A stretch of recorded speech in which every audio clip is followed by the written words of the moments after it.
Pues pasamos a un tema bastante apasionante que es el de aproximación de funciones. Este es un tema de las matemáticas muy estudiado y pues es, como he dicho, pues bastante, o al menos a mí me parece así, bastante interesante. Es un tema crucial además para el desarrollo de las matemáticas. Y la idea que está subyacente en este tema es muy simple. Se trata, como siempre, de lo que hacemos los humanos. A grandes rasgos se trata de sustituir algo complicado por algo simple que sirva para los propósitos de algo. Esa es la idea, esa es lo que está atrás de cuando se dice del tema de aproximación de funciones. Claro que esa es una idea pues muy condensada, muy pues, resumida, pero esa es la idea global que está sobre este tema de aproximación de funciones. Esto es bastante amplio. Entre las muchas formas de aproximar, podemos mencionar la primera, es decir, hay muchas. Esta de hecho ya la hemos cubierto, miren. Aproximación por el polinomio de una función por polinomios de Taylor. Y eso es una aproximación local. Eso quiere decir que se aproxima en un punto una función dada por un polinomio de Taylor. En un punto. Recuerden eso. Ya lo hemos visto. Otra, que yo creo que esa es la correspondiente principalmente a este tema, que es la interpolación lagrangiana, la interpolación de Lagrange, de una función de una función f de x por polinomios. Interpolación lagrangiana de Hermite, esta interpolación es mucho más general que la de Lagrange, nada más, porque involucra valores de las derivadas, mientras que la de Lagrange nada más involucra valores de la función. Y la interpolación trigonométrica, que es capítulo aparte. De hecho, no la vamos a cubrir más que de una manera muy rápida. No vamos a hacerlo tan detallado, que no son detalles en realidad, pero no lo vamos a ver como la lagrangiana, que es lo que nos trata en esta ocasión. Aproximación de una serie de una función por polinomios continuos a trozos. Esto es otra idea y en esto se basa lo que se conoce por los splines, que son polinomios. En particular se usan los cúbicos, polinomios cúbicos a trozos. Si nos alcanzara el tiempo, podríamos darles un vistazo a los splines. Dudo que suceda, pero déjenme ver. Esta es una cosa pendiente. Aproximación de una función por mínimos cuadrados. Esto sí lo vamos a cubrir más adelante. Esto es una cosa necesaria para pues, la gente que se usan estos métodos, desde los biólogos a los ingenieros, a los científicos, usan aproximaciones de este tipo, por mínimos cuadrados. Bien, bueno, primeramente un acercamiento, o sea, una idea de una introducción, un preámbulo, un prefacio al problema. Este problema tiene dos maneras de verlo, en mi opinión, ¿eh? En mi opinión. La primera, pues, consiste en aproximar las funciones que se consideran complicadas, como ya lo dije, mediante funciones consideradas simples, o también generar nuevas, y lo pongo entre comillas porque pues eso de nuevas es un poquito relativo, nuevas funciones con las funciones simples, es decir, las funciones simples funcionan como bloques, como ladrillos, como bloques para estructuras más complejas. Esa es la idea, es decir, son pedazos de construcción que los consideramos simples como un ladrillo. Pero con los ladrillos podemos edificar, podemos hacer edificios, podemos hacer casas y casas muy complejas y complicadas. Entonces, esa es la idea. La segunda forma de acercamiento al problema de aproximación tiene que ver con datos obtenidos en un experimento. Y esto es las más comunes, ¿no? ¿Por qué? Pues porque de esto le interesa mucho, pienso en los biólogos que andan siempre muestreando datos que a veces son en cantidad enorme, de enorme cantidad, y que necesitan manejarlos y sacar información de eso. Pienso en los que se dedican a economía, que en fin, a muchos profesionales que obtienen datos, los científicos igualmente, ¿no? Entonces, muchos problemas tienen que ver con datos obtenidos en un experimento, con el muestreo de una variable con respecto a otra, ¿no? Pues es algo que se usa mucho. Y de esa manera se siguen conjuntos de datos que pueden ser analizados con las técnicas de aproximación de funciones, como lo vamos a tratar de hacer ver aquí en estas notas. En esta visión, se supone que existe una función que representa a la variable muestreada. Esto, esto es algo que yo creo y lo digo. Es decir, porque nadie nos dice que, por ejemplo, la temperatura que se muestrea en una habitación o en el mar, en cualquier parte, vaya a tener una función que la represente. Eso es una hipótesis de trabajo. Sin embargo, se trabaja con eso. O sea, se supone que existe la función y por lo tanto que esa función es susceptible de ser aproximada por esas técnicas. Estas dos maneras de ver el problema son dos buenos puntos de partida para entrar al problema de aproximación. Vamos a ver este último caso, es lo que vamos a ver, es decir, un caso donde se muestre algo. Y aquí tenemos un ejemplo. Aquí damos unos datos que son mediciones promedio de la irradiación solar sobre la Ciudad de México durante un minuto. Esto está tomado ahorita, les digo, esto y más adelante lo van a ver también, significa que tenemos una referencia que consultar para aquellos que quieran hacerlo y de donde yo tomé los datos. Entonces, ahorita, de hecho está aquí, miren, aquí está. Esta es una referencia publicada en el 2014, de ahí tomé esos datos y ellos nada más, lo único que vamos a cambiar para nuestro propósito y para dar un ejemplo de lo que queremos decir vamos a referir los valores promedio mensuales dados en ese artículo, vamos a referirlos al primer día de cada mes, eso es todo el cambio. Entonces, en enero tenemos esta situación, en febrero tenemos estos datos, etcétera, etcétera. En octubre tenemos esto y así, en diciembre. Es irradiancia solar, que es, para los que quieran saber, no necesitamos saber eso. Al analista numérico le bastan los números a veces, en la mayoría de la cantidad de las veces los números, pero sí es importante y mucho saber qué representan, porque de esa manera podemos dar nuevas perspectivas a la solución del problema.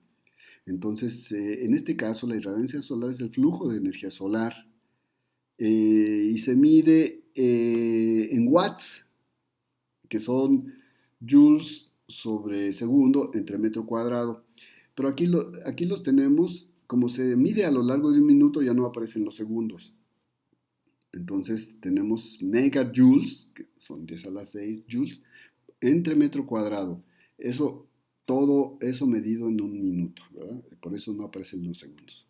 Y pues la siguiente gráfica muestra los datos. Aquí lo tenemos. Aquí, este es un problema típico. Eh, bueno, entonces sobre estos datos de inicio tenemos unas preguntas que también son típicas. La primera, supongamos que deseamos conocer la irradiancia, claro, en un minuto, que hubo el 10 de agosto de ese año.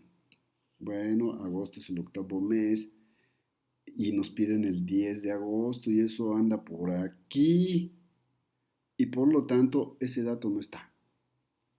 Los datos con que se cuentan, con que se cuenta, no tienen esa entrada.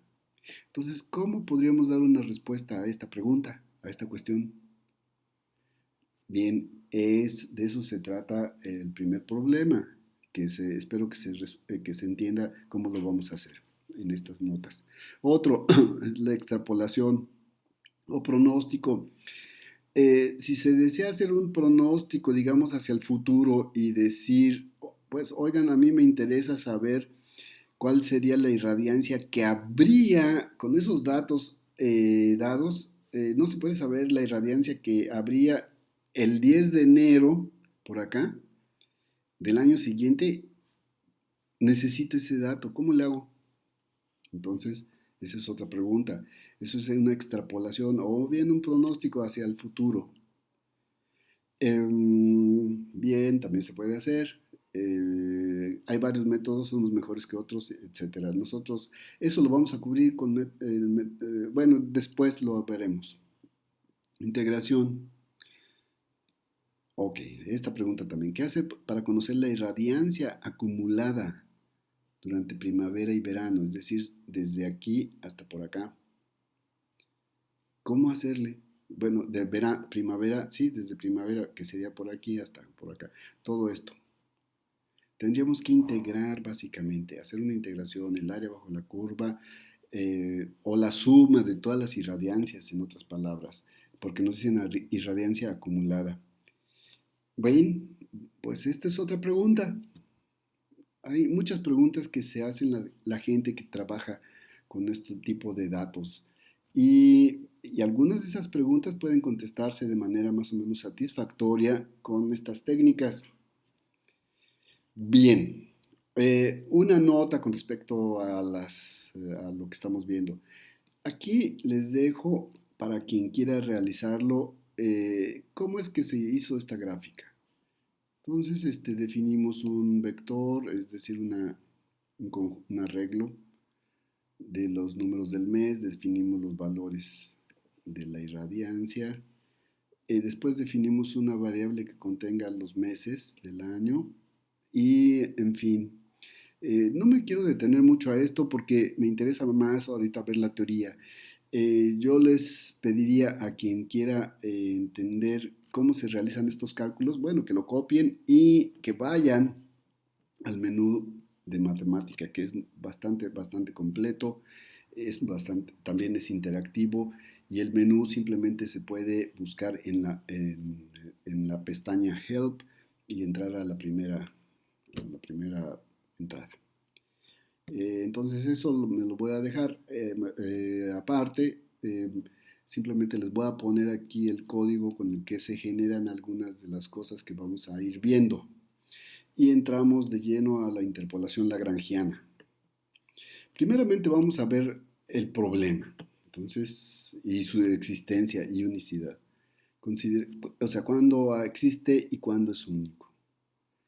Y el problema es el siguiente. Dados n puntos, como aquí miren, tenemos estos puntitos aquí. Acá consideramos n en el punto, en el plano, y x, k y y, k, pues sus valores, las abscisas y las ordenadas. Con k igual a 1, pues hasta n. Bien, entonces n puntos en el plano, aquí los tienen. Y encontrar un polinomio que pase por ellos, ese es el problema. Bien, bueno, entonces vamos a... ¿por qué un polinomio? Bueno, pues un polinomio es una de las funciones sencillas que conocemos y es por eso. Entonces, no es la única posibilidad. Aquí pueden sustituir un polinomio por funciones más complejas, pero no es... y se hace interpolación sobre otras funciones, pero es decir, los bloques que se usan para describir la aproximación, los bloques simples, las funciones simples, pueden no ser polinomios, pero, pero aquí nos vamos a quedar. Bien, entonces sea el polinomio buscado de grado m. Es decir, cualquier grado. No nos vamos a restringir por el grado. Ponemos un grado m para n puntos, n. Notemos que los coeficientes, bueno, son las incógnitas, fíjense bien aquí, estas son las incógnitas del problema, porque si los determináramos, podríamos determinar ya el polinomio, decir qué polinomio es. Entonces, esas son las incógnitas del problema, hay que tenerlo presente. Y pues determinar las incógnitas, al determinar las incógnitas, determinamos el polinomio. Bueno, entonces evaluando en cada abscisa xk tenemos el siguiente sistema lineal. En x1, pues simplemente hay que sustituir en x1, aquí tienen x1, etcétera. Y eso debe valer la primera ordenada de este puntito aquí, a esta altura. En x2, el polinomio que andamos buscando debe alcanzar la altura que nos han dado ya de antemano. Es decir, en x2, en x2. En x3 igual y en x4 igual, en xn igual, hasta acá. En xn pues, sustituimos en xn el polinomio en xn para obtener esto. Y eso debe alcanzar o debe ser igual al valor de la ordenada de este punto. ¿Ya? Eso es todo. Entonces tenemos y observen que es un sistema lineal. No es cuadrado, ¿verdad? No es de n por n ni de m por m. Pero bien, vamos a usar nuestro conocimiento de álgebra lineal para saber. Aquí está escrito en una forma matricial. Esta es la matriz del sistema. Estas son las incógnitas, todo esto. Y estos son los valores dados. ¿Cuándo tiene un sistema lineal una solución, una única solución? Pues recordamos que para empezar debe ser cuadrada, debemos tener una, bueno, al menos una solución, la tenemos cuando es cuadrada y eso significa que m debe ser n menos 1 para que tengamos aquí 1, 2, 3, 4, 5 hasta llegar a n. Entonces n por n, para tener un sistema de n por n. Recuerden, aquí esto es x a la 0, x1 a la 0, este es x1 a la 1, este es x1 a la 2, etc. Entonces tenemos que llegar hasta x1 a la n menos 1 para que eso sea cuadrado. Y la matriz asociada a ese sistema no es singular y eso nos garantizaría que la solución es única. O sea, tendríamos un sistema cuadrado donde la matriz asociada a la matriz principal es no nula, es no singular y por lo tanto, o el determinante es no nulo y por lo tanto tenemos una solución y es única. Bien, bueno, entonces esta matriz, déjenme hablarles un poquito de la historia. Esta matriz se conoce como matriz de Van der Monde y tenemos una nota aquí. Una nota de la cual yo puedo dar una anécdota, pero en fin, simplemente lo que les voy a decir es que el nombre Van der Monde tiene tiene trabajos, fue matemático, tiene entre sus trabajos pues están publicados y entre esos no hay una referencia explícita al determinante o a la matriz que se conoce como de Van der Monde. Y la gente se pregunta eso, o sea, fíjense, aquí puse esta estrellita, este asterisco para indicar esto, que de acuerdo a varios estudiosos de la historia de las matemáticas, no se sabe por qué a esa matriz se le da el nombre de Van der Monde, pues no hay una referencia explícita a esta matriz en los trabajos de Van der Monde. Si quieren ver Wikipedia, vayan a Wikipedia y van a ver eso que les digo. Y hay muchos otros, Gauchi, por ejemplo, yo recuerdo en una de sus conferencias, decía lo mismo, que él había ido a ver todos los trabajos de Van der Monde y no había logrado distinguir precisamente dónde explícitamente se mencionaba la matriz. Sin embargo, se le conoce así y esas son cosas pues, de la historia, o sea, ya Así se le conoce y yo creo que así se le va a conocer mientras nosotros estemos aquí. Aunque la verdad yo no sé, nunca he visto los trabajos de Van der Moot y entonces no puedo, yo nada más me baso en lo que dicen a otros profesores y otras fuentes y pues sin embargo se le llama matriz de Van der Moot, determinante de Van der Moot y así. Bueno, entonces su determinante vamos a denotarlo como esto, miren, como B de Van der Moot x1 de x2, porque depende de x1, x2, x3, etcétera, xn. Y entonces tenemos que su definición es esta. Con estas rayitas rojas que estoy poniendo aquí, indico el menor, o sea, también un determinante, ¿eh? El determinante de esto, pero del menor correspondiente a esta entrada de la matriz. Eso es importante para ahorita que lo veamos. Bien, entonces seguimos. Entonces, para lograr una solución única para el polinomio, es decir, para los coeficientes, se requiere que este determinante sea distinto de cero, ¿no? Que no sea nulo. Y para encontrar ese determinante, aquí doy otra nota, por ejemplo, pueden consultar el libro de Davis, Interpolation and Approximation, excelente libro, en el cual me basé para hacer esta prueba. Y entonces para calcular ese determinante, consideremos la función definida así.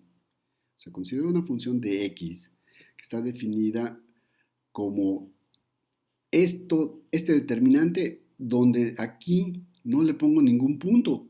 Le pongo nada más el valor de x cuadrada, x cúbica, etcétera, x a la n menos 1. Esto, lo que tenemos aquí, miren. Es decir, la última fila, el último renglón, se sustituye por simplemente x en vez de x a la n. Las entradas van a ser una variable, no números determinados. No números, una variable. Entonces, a eso le llamo b de x. Y vamos a construirla porque esa función se usa. Así que por las propiedades básicas de los determinantes, observen lo siguiente, que primero, pues b de x es un polinomio de grado n-1. Ok, pues entonces, ¿cuál es la potencia más alta? Ah, pues, ¿cómo calculamos este determinante por menores? Bueno, pues aquí se los doy. Calculen el determinante, el menor de esta entrada, que para eso les pinté las rayitas rojas aquí. El determinante el menor, perdón, de esta entrada, pues es justamente el determinante obtenido que separa las rayitas, el determinante de esa cantidad. Y así nos vamos. Y entonces la potencia más alta claramente es x a la n-1. Entonces es un polinomio de grado n-1 ese determinante. 2. ¿Qué pasa si yo sustituyo en esta variable que pongo x1, por ejemplo? Ah, pues que aquí tengo que poner x1. Es decir, aquí tengo que poner x1, x1 aquí al cuadrado, x1 aquí a la n-1. Y tendría este renglón igual a este otro. Y por las propiedades de los determinantes, ese determinante vale 0.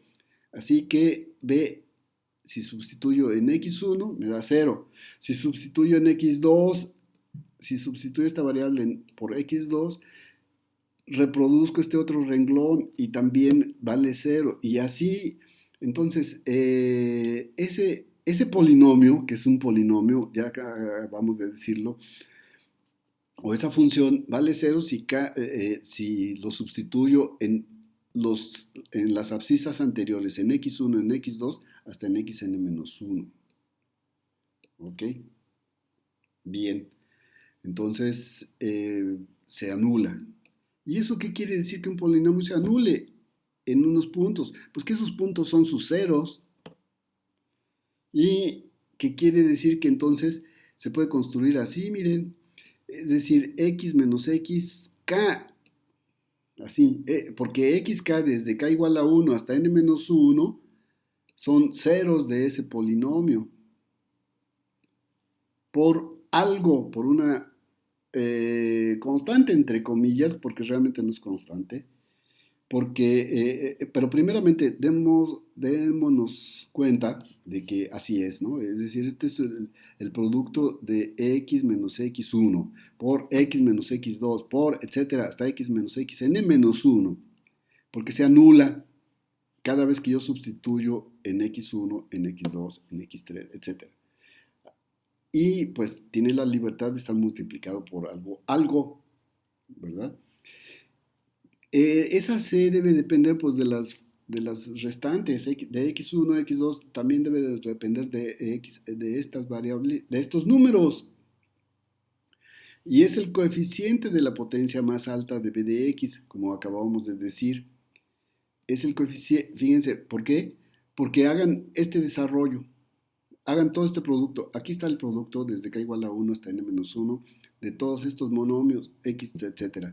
Entonces aquí va a aparecer la potencia más alta, que aquí esta, después de multiplicarse todas esas veces, va a aparecer como x a la n-1 multiplicada por c. Entonces c es la potencia, es el coeficiente de la potencia más alta. Por eso es lo que digo aquí. C es el coeficiente de la potencia más alta, pero el coeficiente de la potencia más alta por esta parte es el determinante que está comprimido por este menor. Bien, bueno, pues entonces ahora lo que tenemos que hacer es simplemente sustituir y decir B1 de x1 hasta xn, es decir, el determinante de Van der Moot, es C, lo que tenemos acá, ¿verdad? Esta C, sustituyo ahora ya sí xn aquí, y tenemos esta cosa. Va a ser igual entonces al valor de C, pero el valor de C es el determinante que les acabo de decir, esta parte aquí, sin esta, sin esta columna y sin este renglón, que es esto, por lo demás, por esta parte, que es justamente esto. O sea, no, eso lo estoy dejando intacto. Bien, aquí es lo que acabo de decir, ¿no? Que C es el coeficiente de la potencia más alta del polinomio b de x y dado por el determinante del menor correspondiente. Bueno, entonces podemos escribir, pero observen esto, que el determinante de esta cantidad tiene la forma de una cosa como esta, completa. Observen nada más que hemos cambiado estos numeritos y aquí la potencia. En x1 ahora en vez de ser n-1 es n-2. Es decir, se redujo el orden de esa matricita. Y pues ahora entonces tendremos que este valor, que es el determinante del Van der Moot, es igual a un valor similar, pero evaluado nada más en x1, x2 hasta xn-1 por el resto, que ya tenemos calculado aquí. Ese no lo vamos a tocar. Pero usando recursivamente la igualdad, entonces, bueno, tenemos que este de aquí, es decir, lo que sería este determinante, pues nuevamente es igual a un determinante de la misma forma donde las abscisas se han disminuido por una cosa muy parecida a lo que teníamos acá. Bien, este determinantito lo sustituimos aquí y obtenemos que esta igualdad, y así sucesivamente. Así sucesivamente para obtener el último. El último menor sería esto, el determinante de esto, que sería x2 por menos x1, que está aquí dado, miren. Entonces, por todas estas cantidades nos da este producto completo, que dice lo siguiente, tomes el producto de la diferencia xj menos xk sobre todas las j mayor que k y hasta n-1. De esta manera compacta escribimos todo este producto. Son productos nada más de valores. Pero de esta manera compacta podemos ver simplemente que si las abscisas xk, todas ellas, son diferentes entre sí, O sea, si ninguna es igual a otra, pues esta cosa nunca se hace cero. Y los productos tampoco. Y por lo tanto, el producto total tampoco. Y por lo tanto, el determinante de Van der Monde es distinto de cero. Y eso significa que el sistema lineal para las incógnitas del problema tiene una única solución. En otras palabras, este polinomio que tenemos aquí existe y es único. Es decir, pues habrá que resolver ese sistema anterior para estas cosas, pero ya sabemos que sí existen y no hay otras. Entonces, el polinomio existe y es único. ¿Qué quiere decir hasta ahorita lo que llevamos? Que efectivamente podemos hacer pasar, dados n puntos del plano, un polinomio por todo, que toca a todos estos puntos, que pasa por allí. Y ese es el polinomio interpolante de Lagrange. Bien, ¿cómo lo determinamos? Bueno, el problema siguiente, ese es el problema siguiente, hay que determinarlo. Es un polinomio finalmente y una respuesta a este problema la dio Lagrange. Por esa razón, pues se le llama polinomio interpolante lagrangiano o de Lagrange. Y bien, empezamos con esto. Consideren este polinomio, miren, este es un polinomio que está etiquetado con un subíndice j para indicar esta abscisa o este nodo. A veces también les llamamos nodo, este punto, este valor, esta abscisa. La variable x se encuentra aquí y hacen estos productos para todos los valores de k, para todos los valores de x de k, donde k es distinto de j. O sea, no se vale tomar xj porque entonces tendríamos que aquí tendríamos un 0 y no podemos dividir entre 0. Entonces, por eso tenemos que excluir todos los valores que no distintos de j. Tenemos que excluir el valor de j, es lo que quiero decir. Y eso desde j igual a 1 hasta n. Entonces, consideremos todos estos polinomios y esos son los polinomios básicos interpolantes lagrangianos.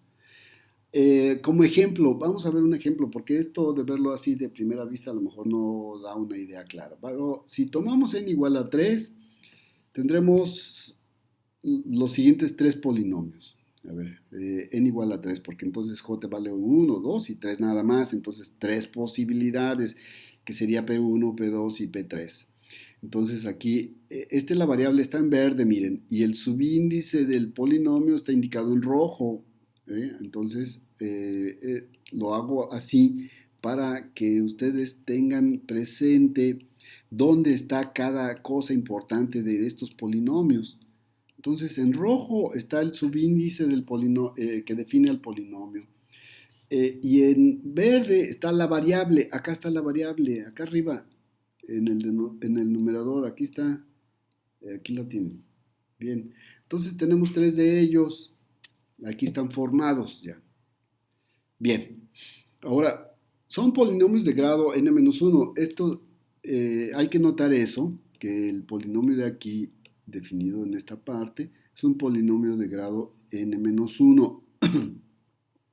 Que en este ejemplo que estamos dando aquí, con n igual a 3, significa que son polinomios de grado, son cuadráticas.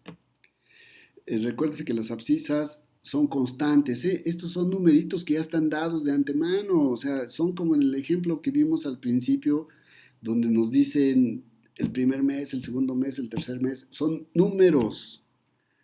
O sea, no, la variable, por eso la subrayé o la puse en color verde, para que esa sí es una variable. Estos de acá son números.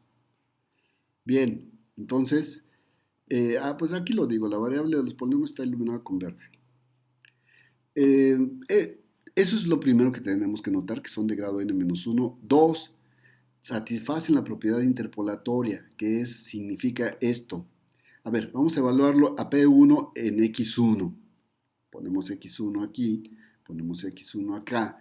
Y entonces tenemos x1 menos x2, se cancela con esto de acá, x1 menos x3, porque son diferentes, recuerden, las abscisas son diferentes, entonces bien podemos eliminar x1 menos x3, tum, tum, tum, se cancelan estos así y nos queda un 1. El caso P2 en x1 nos da, pues aquí tenemos que poner x1, aquí tenemos que poner en x1 y x1 menos x1 se anula. El mismo caso de P3, x1 menos x1 se anula. Entonces por eso tenemos un 0 aquí, otro 0 acá. Haciendo lo mismo para ahora P2 en x1, en x2 y en x3, vemos que en x1 vale 0, en x2 vale 1 y en x3 vale 0 otra vez. Y lo mismo, algo parecido sucede con P3. En x1 vale 0, en x2 vale 0 y en x3 vale 1. Y eso lo podemos escribir en una forma corta como una delta de Kronecker y decir que PJ en XK es delta de JK. Con J y K corren desde 1 hasta N. Sí, aquí tenemos el caso de N igual a 3 nada más. O sea, entonces en caso general corren hasta N. Bien, esa propiedad interpolatoria es lo que permite definir al polinomio interpolante, que lo definimos así, miren, como la suma desde j igual a 1 hasta n de todos estos productitos, es decir, de yj. ¿Quiénes son los yj? Son los valores que nos dieron acá en los puntos, estos, miren, son las ordenadas de cada uno de los datos. Los datos tienen su abscisa y su ordenada, abscisa y ordenada, entonces son las ordenadas.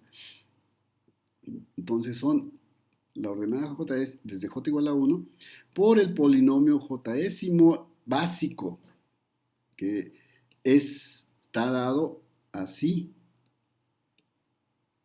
está dado de esta manera.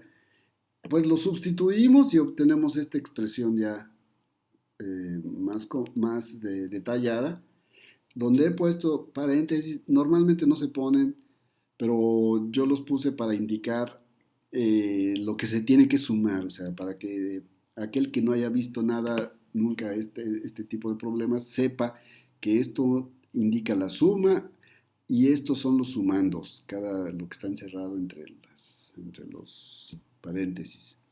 Entonces, desde j igual a 1. ¿Y qué son los sumandos? Pues esos son estos productos. Este producto de yj por esta serie de productos, ¿verdad? Que son un montón, son muchos. Ese es el polinomio interpolante de Lagrange y satisface lo siguiente. Si por las propiedades básica interpolatoria de los polinomios básicos, pues tenemos, a ver, sustituimos, aquí ya le hemos cambiado la variable, ya la cambiamos a t, pero por conveniencia futura. Entonces, aquí pongamos x1. Entonces, venimos, esta es una constante, esto es un número, este es el polinomio, la variable está aquí, entonces ponemos aquí x1. Y sabemos que el único que sobrevive en x1 es p1, con un 1, entonces nos da y1. Es decir, L en x1 nos da y1. Sucesivamente con todos los demás podemos hacer lo mismo. Con 2, bueno, solamente en la abscisa 2 sobrevive, todos los demás anulan. Entonces en x2, cuando pongamos aquí x2, tendremos y2 nada más. En 3, y3, etcétera, etcétera, etcétera. Entonces estamos logrando nuestro objetivo. Hemos construido un único polinomio que pasa por los n puntos del plano. Y esto, pues claro que soporta la afirmación que se hace en los cursos básicos de que por 2 puntos del plano pasa una recta. Nunca nos dicen que a veces puede pasar otras curvas, ¿verdad? Pero de manera única una recta de 3 puntos, una cuadrática y así sucesivamente. Bien, ya aquí les presento entonces al polinomio interpolante lagrangiano. Ojo con eso. Bien, unas notas importantes. Los polinomios básicos interpolantes son de grado n-1, los polinomios básicos, eso fue una de las cosas que dijimos hace rato, son n-1, pero el polinomio interpolante, ojo con esto, el completo, es decir, este que tenemos aquí, no necesariamente es de grado n-1. Y a manera de ejemplo, es buen ejercicio que se intente interpolar estos datos. En -1 tenemos -1. En 0 tenemos 0. En 1 tenemos 1. Interpolarlo. Interpólenlo. Y para que se den idea. O sea, ¿cuántos datos son? Son 3 datos. Como tenemos 3, entonces n-1 serían 2. Los interpolantes básicos son 2. Y van a ver la sorpresa con el de x. No es de grado 2. Otra cosa, el interpolante Lx puede servir para convertir en una función a un conjunto de datos, es decir, pues es lo que hemos visto, ya aquí tenemos el conjunto de datos, ya está hecho una función polinomial, sí, pero es una función. Pero también puede servir para aproximar a una función f de x que tenemos conocida en n abscisas, es decir, dada la función f de x, esa la conocemos, supónganse, por ejemplo, tangente de x. Entonces tenemos conocida la función en n abscisas. Bien, entonces, ¿para qué necesitamos interpolar? Podrían preguntar. Bueno, hay veces que se necesita y decir, bueno, yo no quiero trabajar con esta función que se me hace complicada. Entonces quiero trabajar con un polinomio. Ah, pues entonces interpolo y busco, y yo sabré que entonces es una aproximación, esta funcioncita, a la función complicada que no se quiere, que no se desea. Este polinomio a lo mejor es hasta más complicado, pero muchas veces de construir, pero muchas veces siempre tienen, los polinomios siempre tienen propiedades agradables. Okay. Cuando se interpola una función que es un polinomio de grado, este es importante, supónganse que tienen una función f de x que es un polinomio de grado menor que el número de nodos. Entonces, el polinomio interpolante de Lagrange coincide con el polinomio interpolar. Ahorita vamos a ver un ejemplo. Eso es una cosa importante. Bien, entonces, digamos, la teoría ya más o menos está. Hay mucho que decir, pero también recuerden que este es un curso abreviado, básico. Y aquí tenemos dos formas de calcular, de hacer el código que calcule el polinomio interpolante de Lagrange. Este es el primero, casi no lo vamos a usar, pero se los doy, lo dejo aquí por si alguien lo quiere usar. Funciona. Se usa en términos de los comandos que usa matemática para comandos en línea, digamos, para indicar el producto. Con esto indican ustedes el producto y con esto indican la suma. Y esa es la sintaxis. Prefiero darles también es un módulo, ¿eh? Este que tenemos aquí es un módulo. Aquí está recuerden, esta es la definición de una función, este es el nombre, estas son las entradas de la función. Ya no lo quiero repetir, ya lo dijimos antes en otras notas. Y aquí le decimos que efectivamente es un módulo, con estas son sus variables locales, etc. Es un módulo, pero usa comandos de palabra, ¿verdad? Mientras que esta forma de que les pongo aquí en gris, también es un módulo. Aquí está, este es un módulo, se llama Lagrange. Aquí están las entradas de la función. Aquí están las abscisas, aquí están las ordenadas y esta es la variable. Esa es la variable. Igual pasa acá, pero bueno, simplemente estoy explicando esta entrada y como un módulo. Estas son las variables locales y observen, esta es la manera de describir justamente lo que uno hace en pizarrón. Le decimos, tómame la suma, aquí está, desde j igual a 1 hasta n. Pongo paréntesis para indicar la suma, ¿no? Para hacer algo así como lo que hicimos por acá, aquí. Bien, entonces, ¿cuáles son los sumandos? Pues, este es un vector, esto se me olvida decirlo. Este es un arreglo es un vector donde van las ordenadas y este es otro vector donde van las abscisas. Entonces tengo que decirle que es y sub j, ¿no? Y x sub k, y así sucesivamente, como está escrito en el pizarrón. ¿Mm? X sub k. El sub se denota con doble corchete, entre dos corchetes. El índice que define al elemento va siempre entre doble corchete. Entonces X, corchete, corchete, J, corchete, corchete, significa X sub K o XK, J, perdón, XJ, como nosotros hablamos a veces, XJ, XK. Entonces, esta es la variable. Aquí. Y ahora, otra cosa importante, ¿por qué dos partes? ¿Y por qué no nada más una así? Pues porque aquí me dice que K es distinto de J. No debe, porque si K se convierte en J, esta cosa se hace cero. Ya lo había dicho yo antes. Entonces, pues una manera muy sencilla es decirle desde K igual a 1 y antes de que llegues a J, es decir, en J menos 1, y te paras. Y después te saltas y haces J desde J más 1 hasta N. Y haces el producto. Eso es lo mismo. Y ya, es todo. Este es el módulo de Lagrange. Este lo vamos a emplear ahorita. De hecho, lo tengo que correr.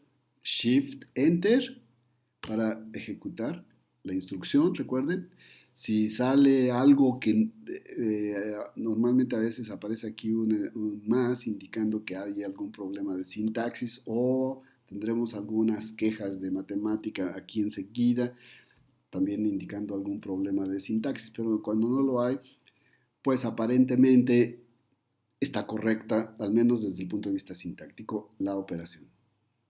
Vamos a ver entonces un ejemplo. Calculemos el polinomio interpolante sobre estos cuatro puntos, que es, que es más o menos lo que yo les pedía esto. A ver, por ejemplo, pruébese a interpolar los datos. Aquí son 3, voy a dar 4. Vamos a hacer la interpolación lagrangiana sobre estos puntos del plano. Bueno, tenemos 4 puntos diferentes, entonces los polinomios básicos lagrangianos son de tercer grado, ¿no? N-1. Sin embargo, observen el resultado obtenido con el módulo Lagrange. Entonces defino x, las abscisas, menos 1, 0, 1 y 2, aquí están las primeras entradas. Después las segundas entradas, es decir, las ordenadas, menos 1, 0, 1 y 2. Y simplemente llamo a Lagrange y le digo que lo simplifique. O sea, este es un comando extra para que no me dé a veces un resultado que es equivalente pero complejo y que no se pueda visualizar. Entonces que lo simplifique. Eso lo va a hacer matemática por nosotros. Y aparece T. Shift Enter. Y esta es la respuesta T. Efectivamente, el polinomio interpolante es T. Y eso coincide con el polinomio, con la función que nosotros estábamos dándole, de la cual sacamos estos datos, porque en menos 1 es menos 1, en 0 es 0, en 1 es 1 y en 2 es 2. O sea, la función es t, es f de t igual a t o y igual a t. Bien, entonces esto comprueba lo que les decía aquí, tengan cuidado, no necesariamente es del grado de n-1, aunque los polinomios básicos interpolantes sí lo son. Otro ejemplo, calculamos el polinomio interpolante de esta función sobre las 4 abscisas.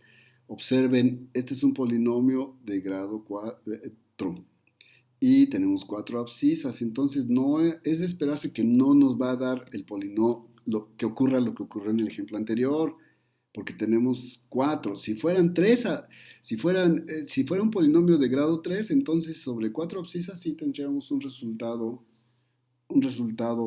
preciso, exacto. pero no, aquí no. El resultado de Lagrange se muestra y se grafica enseguida. Entonces definimos nuevamente las abscisas, definimos aquí la función, hacemos un pequeño cambio aquí, definimos la función ya que la tenemos y luego le decimos que en y vacíe los valores de la función en cada uno de estos nodos, de cada uno de estos abscisas.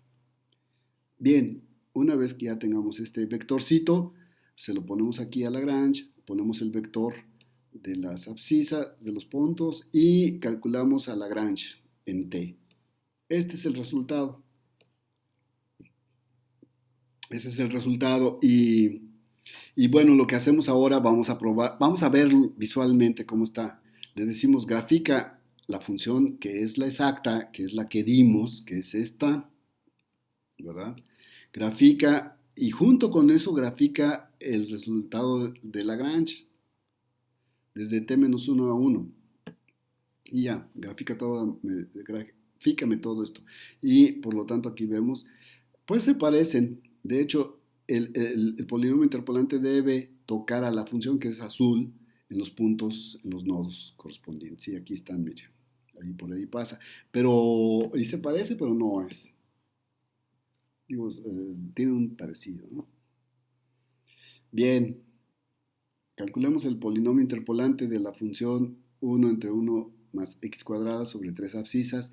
Y bueno, pues es algo muy parecido, ¿no? Definen el vector de abscisas, la función, porque en este caso sí tenemos una función, y definen el vector de ordenadas y llamamos a Lagrange.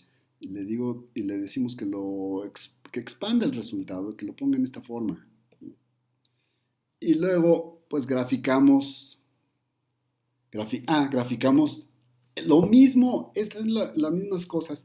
Graficamos la función y graficamos la interpolación. Pero de 3 medios a 5 medios. Observen, de 3 medios a 5 medios es el rango de la interpolación. Entonces, la primera gráfica se está graficando en el rango de la interpolación. La segunda gráfica grafica lo mismo, pero desde 0 a 5 medios. Y ojo, esto es para ilustrar que en el rango de la interpolación a veces las cosas van muy bien, aquí como se observan las dos gráficas, pero si nos salimos del rango, pues ya las cosas no esperen para nada que vayan bien, como se pegaron aquí las dos funciones, empiezan a ser pues una es un polinomio y la otra quién sabe qué será, una función f. Otro ejemplo, el problema de inicio. Al principio de estas notas planteamos una cuestión, conocer la irradiancia en un minuto que hubo el 10 de agosto de ese año en la Ciudad de México. Pues otra vez es la misma idea. Ponemos el vector de puntos en el eje X, ponemos en el vector de puntos en el eje Y, que esta es la irradiancia, los datos que obtuvimos, y construimos el conjunto de puntos. Es decir, aquí estamos construyendo el conjunto de puntos, las X y las Y. Y luego a G le llamamos, vaciamos en este registro una gráfica que se llama, que es la gráfica de puntos que estamos dando aquí, que estamos viendo aquí. Bien, en G1. Entonces, a partir de aquí, de que hacemos este comando, esta instrucción, el registro G1 contiene esta gráfica. Bien, ahora tomamos Lagrange, ya sabemos cómo ahorita, y la graficamos siguiendo la misma receta. Nada más que ahora le llamamos G2. Y observen, aquí decimos list plot, porque tenemos puntitos nada más que graficar, no es una gráfica completa. Cuando es una gráfica completa usamos este comando, porque es una función de t, y entonces le decimos que desde 1 hasta 12, que es este rango, que es este dominio aquí, de 1 a 12, entonces le decimos que lo grafique, y la gráfica es esta. Pues ese es el resultado. Observen este pico hacia abajo. Cuando las superponemos las dos, obtenemos esto. Eso lo hacemos con un show. y obtenemos efectivamente los puntitos rojos se encuentran sobre la curva obtenida, pero y observen acá, si nosotros hubiéramos querido un dato, aquí a la mitad de esta cosa, hubiéramos tenido un valor muy, muy, muy grande, en vez de lo que uno esperaría que la cosa viniera más suave. Ese es un problema, pues, que está dentro, o sea, no es la panacea la solución al problema interpolatorio. Esto es una de las cosas asociadas al fenómeno de Runge que no gustan de la interpolación eh, lagrangiana, pero pues este es el método. Y para resolver la pregunta, pues simplemente ponemos 8.3 porque 8.3 corresponde aproximadamente al día 10. Sí, nos pedían el día 10, creo. Bueno, en fin, 8.3 y eso nos da este valor. Y ya podríamos decir que esa es la respuesta de acuerdo a esta interpolación lagrangiana de los datos que se nos dio. Bueno, muy bien. Pasamos este tema a otro que es complejo. Interpolación en el plano complejo. Mm, de estos temas no vamos a ver la teoría. Si alguien está, vamos a ver nada más pues la aplicación de los algoritmos que estamos, de la implementación del algoritmo, es decir, del código, más bien, de Lagrange, y mostrar que en esencia se puede usar también en el plano complejo, es decir, para interpolar funciones polinomiales, bueno, de hecho otras funciones, no nada más polinomiales, en el plano complejo, como funciones de z, donde z es la variable compleja. Esto no es material que se vea usualmente en los libros, entonces, pero sí hay muchas referencias donde se puede ver la teoría sobre esto. Sin embargo, pues aquí les doy dos que pueden consultar si alguien estuviera interesado en eso. No vamos a hacer ningún cambio en el código, simplemente lo vamos a usar y vamos a mostrar, al menos en el cálculo, que sucede lo que esperábamos, que también vale para interpolar en el plano complejo. A ver, tenemos entonces aquí un ejemplo. Calcular el polinomio interpolante lagrangiano de la función f de z, z es la variable compleja, z la 5, sobre 7 puntos del plano complejo. Esos puntos del plano complejo se encuentran sobre el círculo unitario, miren, aquí están. Es decir, sobre el círculo unitario.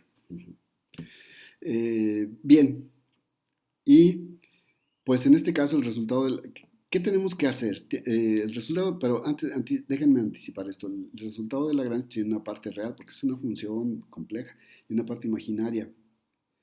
Tal como es esta, ¿no? Tenemos una parte real y una parte imaginaria. Y la siguiente figura ilustra lo siguiente. La parte real, que es en A, aquí, en la parte A, y la parte B de la gráfica ilustra la parte imaginaria. De las funciones resultantes, es decir, de esta y de su interpolación, evaluada sobre los rayos que bisectan al primer y tercer cuadrante. ¿Mm? O sea, no me voy a detener mucho aquí en explicar esto. Ojalá esto sirva para alguien que quiere empezar a hacer más trabajos sobre interpolación en el plano complejo, pero, o sea, no me voy a detener mucho en esto. Aquí está el código, defino los puntos del plano complejo. Aquí defino la función. De hecho, es una función que no es esta. Aquí debía haber puesto, vamos a corregir esto. Eh, Debía haber puesto esto. Es para hacer referencia justamente a lo que estoy trabajando. Entonces es la variable a la quinta menos la variable al cuadrado. Entonces aquí debo poner un 2. Ok, ahora sí está correcto. Los 7 puntos sí están bien sobre el eje plano, es decir, el vector de puntos en el plano complejo está dado bien. La función ahora sí, y f de z, f de y es igual hago el vector de valores de valores de la función y por supuesto que este es un vector de números complejos. Bien, Lagrange, ¿dónde está Lagrange? Pues Lagrange está aquí directamente ya en el cálculo, miren. Y lo estamos evaluando en lo que dijimos acá sobre los rayos que bisectan al primer y tercer cuadrante. Es decir, es una rectita que atraviesa el origen del plano complejo. O sea, como va desde -1 a 1 el valor de t, entonces va desde 1 más i hasta i más 1, desde menos i más 1 hasta i más 1, desde i menos i menos 1 hasta i más 1, correcto. Y luego, pues lo mismo hacemos para la parte imaginaria. Y bueno, pues vamos a hacerlo porque para mostrar, aquí lo tienen. Este es el resultado. Eh, Observen, pues no se ve ninguna diferencia, es decir, se ve nada más una línea café que realmente es, muestra las dos funciones, la interpolada y la exacta. Entonces, en la parte real y en la parte imaginaria. Y no se ve ninguna diferencia porque las dos coinciden en este intervalo. Por eso es que no se ve ninguna diferencia, pero pasa algo muy parecido a una cosa que vimos anteriormente. Por ejemplo, aquí, nada más que se pegan mucho mejor en el caso que estamos viendo ahorita que allá. Bien, está bien. Esto es lo único que quiero decir aquí de interpolación en el plano complejo que sirve, que se puede usar. Y la interpolación trigonométrica es otro tema que también no me voy a meter mucho. De este hay más todavía donde se pueden ver cosas, es decir, pero sin embargo doy las mismas referencias que di hace rato, para no dar muchas más, ¿no? Es decir, aquí se pueden ver. Este artículo se refiere a otras, por ejemplo, al libro de análisis complejo del profesor Markusevich. Y, eh, en fin, hay mucho de donde se puede consultar. Bien, entonces para la interpolación trigonométrica, nomás les digo, les presento el módulo correspondiente, que en este caso le llamo intertrig, pero tiene la misma forma. Aquí están los datos en el eje X, aquí están los datos en el eje vertical y esta es la variable. Y esto sirve para, tiene casi la misma estructura, también déjenme decir eso antes, nada más que necesitamos que el número sea impar, que el número de puntos sea impar. Entonces, aquí hace una primera prueba, si esto es par, entonces te paras y abortas. Eh, el- Tiene la misma estructura, observen, aquí está la diferencia que marcaba el polinomio interpolante de Lagrange entre esta otra diferencia, nada más que ahora tenemos que poner esta función, esta función entre esta otra, el seno entre otro seno, y hacer el producto, pero tiene la forma.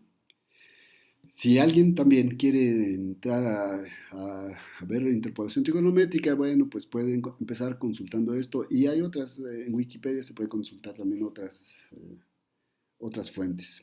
Y otros, hay muchísimo, hay más, hay muchos más fuentes donde se pueden consultar esto. Bien, pero aquí les doy, cuando menos, pues el código correspondiente para hacer interpolación trigonométrica. Hay unas cosas sutiles de las cuales también no voy a abordar, solamente las voy a mostrar. ¿Por qué no hago todo? ¿Por qué no muestro todo? Porque mostrarlo sería meternos a estudiar polinomios trigonométricos, a series de Fourier y unas cosas que realmente nos desvían del tema bastante, bastante. Entonces, por eso lo hacemos, lo dejamos aquí simplemente como un divertimento. Ujú. Vamos a calcular el polinomio interpolante trigonométrico sobre estas abscisas de la función coseno de x, seno de x. Estas son funciones dos biperiódicas y pues aquí lo tenemos. El resultado de intertrig que se muestra y se grafica enseguida.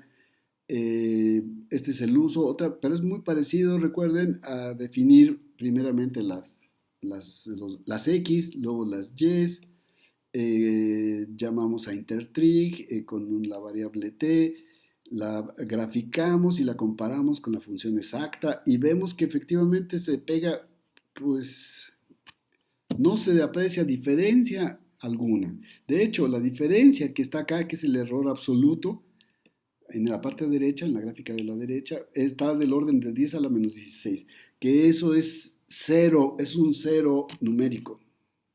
Entonces, claro, aquí hay que decir cuál es la teoría y por qué efectivamente tenemos un resultado tan preciso.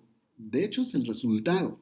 Así como obtuvimos en la interpolación lagrangiana polinomios de menor orden y se ven representados como el polinomio interpolante de Lagrange, de esa misma forma aparece aquí.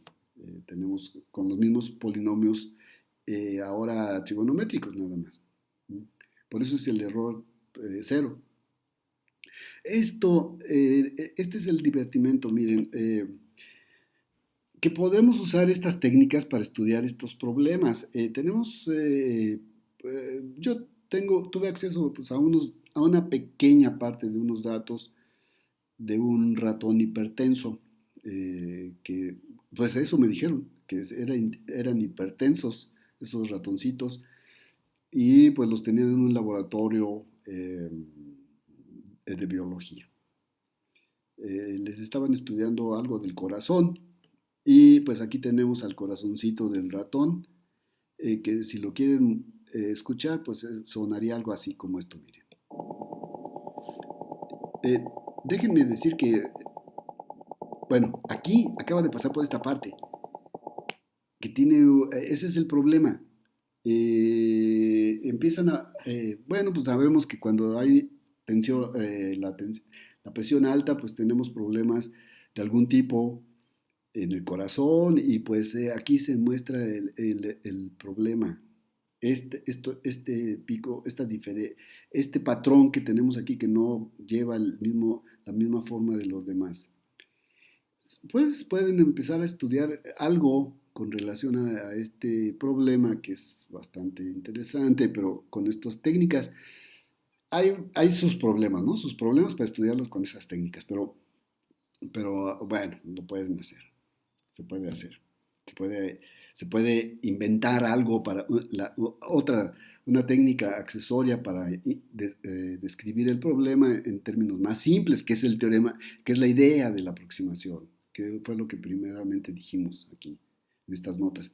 Aquí tienen un patrón como uno tal lo podría esperar, uh-huh, de, de la pulsación del corazoncito del ratón. Uh-huh. Bien, una nota. Si alguien quiere entrarle aquí a este problema, recuerden esto, para lograr la interpolación, el intervalo, es decir, las abscisas debe tener la longitud de un periodo de 2pi, porque estamos interpolando sobre ese periodo. Y esto también hay que tomarlo en cuenta. Normalmente no nos dan el periodo de 2pi, no nos dicen los datos, los biólogos, oye, medí pi y 0 y tengo aquí los datos. No, nos dicen, pues los datos están así y aquí están. Entonces a eso hay que tomarlo en cuenta a la hora de querer analizarlo y para eso este dato. Bueno, muy bien. Diferenciación e integración. Este es un tema ahora sí ya que corresponde propiamente a lo que vemos. Una vez logrado el interpolante lagrangiano, el polinomio interpolante lagrangiano, podemos diferenciarlo y podemos integrarlo. Entonces, la integración conduce a las fórmulas de cuadratura, que es un problema también bastante apasionante dentro de las matemáticas. Sí, fórmulas de cuadratura, integración numérica, diferenciación numérica también, en fin, varias.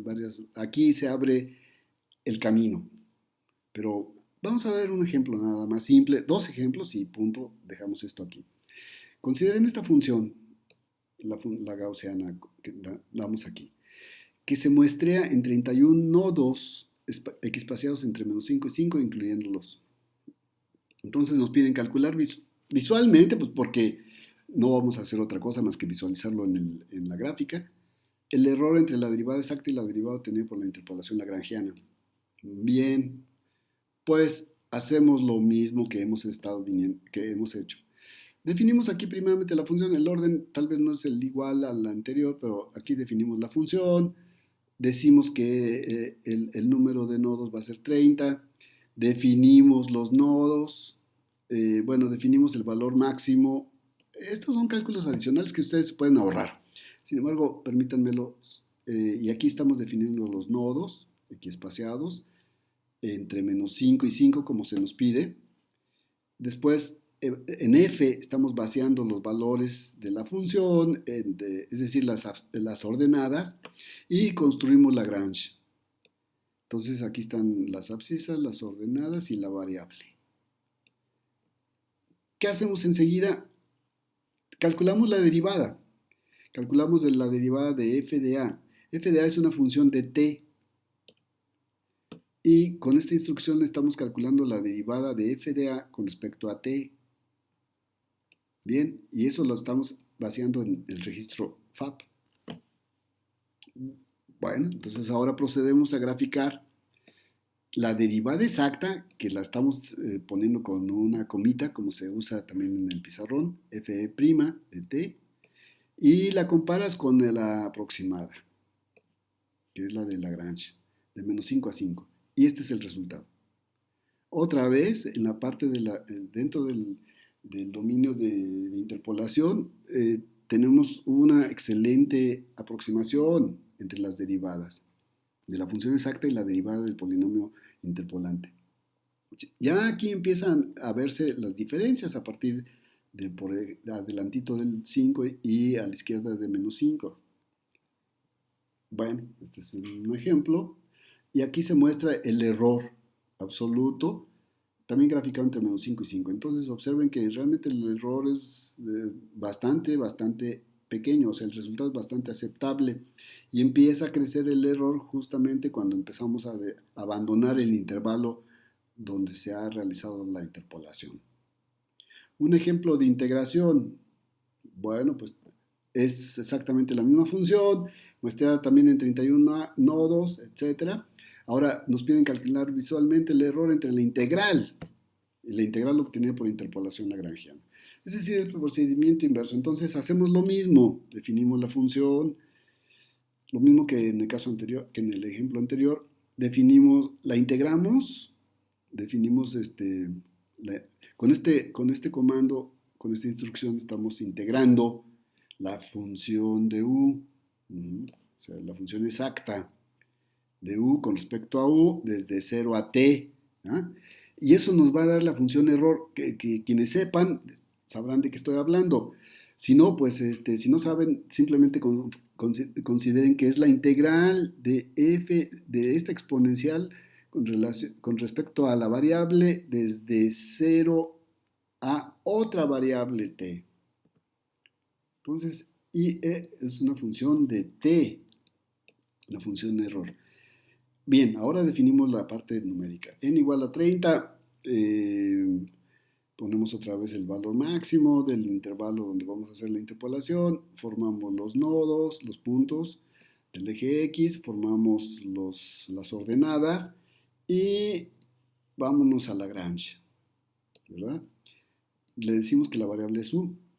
¿Por qué? Porque la vamos a integrar desde 0 a t, que es lo mismo que hicimos acá, miren, desde u de 0 a t. Entonces también la estamos integrando para comparar las dos cosas igual, las dos integraciones.